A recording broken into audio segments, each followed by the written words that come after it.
সবাইকে স্বাগতম জানাচ্ছি ওয়ার্ল্ড আল্ট্রা নলেজের আরও একটি নতুন ভিডিওতে।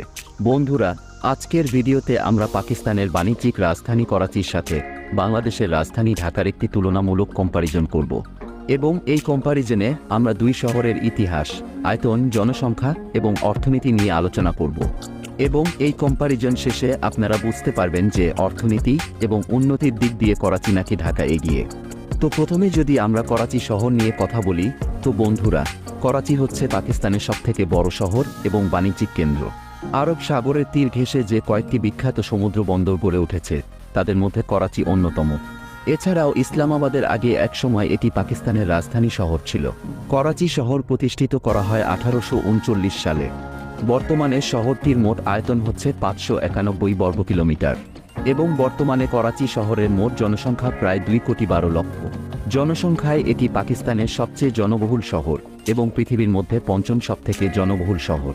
করাচি শহরের মানুষের ভাষা হচ্ছে উর্দু, ইংরেজি, বাংলা, ফার্সি ইত্যাদি। করাচি শহরের প্রধান ধর্ম হচ্ছে ইসলাম ধর্ম। এখানে প্রায় 96% মুসলিম এবং 3% হিন্দু রয়েছে। করাচি বন্দর হচ্ছে পাকিস্তানের অর্থনীতির জন্য অত্যন্ত গুরুত্বপূর্ণ।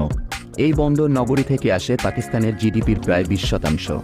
শহর জুড়ে গড়ে ওঠা অসংখ্য ব্যবসা বাণিজ্যিক প্রতিষ্ঠানের কারণে এখানকার জনগণ অর্থনৈতিকভাবে ভালোই এগিয়ে। তো 2024 সালে করাচি শহরের মোট জিডিপি হচ্ছে 176 বিলিয়ন মার্কিন ডলার এবং করাচির একজন সাধারণ মানুষের মাথাপিছু আয় হচ্ছে 7,040 মার্কিন ডলার। করাচি শহরের সবথেকে উঁচুতলা বিল্ডিংটি হচ্ছে বাহরিয়া আইকন টাওয়ার, যেটির উচ্চতা হচ্ছে 980 ফুট এবং ফ্লোর সংখ্যা 62। জিন্নাহ আন্তর্জাতিক বিমানবন্দর হচ্ছে করাচি শহরের একমাত্র আন্তর্জাতিক ও গুরুত্বপূর্ণ বিমানবন্দর, যেটি পাকিস্তানের সবথেকে বড় এবং ব্যস্ততম বিমানবন্দর। এছাড়াও করাচি শহরের সবথেকে বিখ্যাত শিক্ষা প্রতিষ্ঠানগুলো হচ্ছে Karachi university, Aga Khan university, Jinnah university ইত্যাদি। করাচি শহরের সবথেকে বড় ক্রিকেট স্টেডিয়ামটির নাম হচ্ছে জাতীয় স্টেডিয়াম করাচি। এই স্টেডিয়ামটির দর্শক ধারণ ক্ষমতা প্রায় 34,000। পৃথিবীর সবথেকে নিরাপদ শহরগুলোর মধ্যে করাচি রয়েছে 57 নম্বর স্থানে। তো বন্ধুরা, এবার আমরা ঢাকা শহর সম্পর্কে আলোচনা করব। ঢাকা হল বাংলাদেশের রাজধানী এবং সবচেয়ে বড় শহর। এটি বাংলাদেশের কেন্দ্রে অবস্থিত একটি ঐতিহাসিক নগরী। ঐতিহাসিকভাবে মোগল এবং সুলতানি আমলে ঢাকাকে কয়েকবার বাংলার রাজধানী হিসেবে ঘোষণা করা হয়েছিল। ধারণা করা হয় আজ থেকে 416 বছর আগে 1608 সালে ঢাকাকে প্রতিষ্ঠিত করা হয়।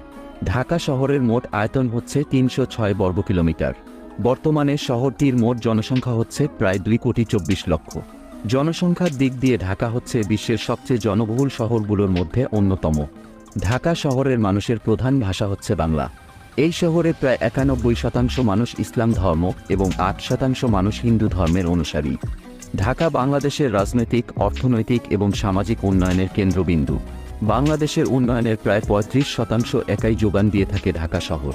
এই শহরে রয়েছে প্রচুর পরিমাণে শিল্প প্রতিষ্ঠান ও ব্যাংক। তাছাড়াও ঢাকা শহরে রয়েছে বহু আন্তর্জাতিক মানের কোম্পানি। 2024 সালে ঢাকা শহরের মোট জিডিপি হচ্ছে 213 বিলিয়ন মার্কিন ডলার এবং ঢাকা শহরের মাথাপিছু আয় হচ্ছে 9,475 মার্কিন ডলার। ঢাকা শহরের সবথেকে উঁচু তলা বিল্ডিংটি হচ্ছে সিটি সেন্টার ঢাকা। বিল্ডিংটির উচ্চতা 561 ফুট এবং ফ্লোর সংখ্যা 37। হযরত শাহজালাল আন্তর্জাতিক বিমানবন্দর হচ্ছে ঢাকার একমাত্র আন্তর্জাতিক বিমানবন্দর। এটি বাংলাদেশের সবচেয়ে বড় এবং গুরুত্বপূর্ণ বিমানবন্দর। ঢাকা শহরের সবথেকে বিখ্যাত শিক্ষা প্রতিষ্ঠানগুলো হচ্ছে Dhaka university, Jahangirnagar university, Jagannath university ইত্যাদি। ঢাকা শহরের সবথেকে বড় ক্রিকেট স্টেডিয়ামটি হচ্ছে শেরে বাংলা ক্রিকেট স্টেডিয়াম। এই স্টেডিয়ামটির দর্শক ধারণ ক্ষমতা হল প্রায় 26,000। পৃথিবীর সবথেকে নিরাপদ শহরগুলোর মধ্যে ঢাকা রয়েছে 56 নম্বর স্থানে। তো এই ছিল আমাদের আজকের ভিডিও।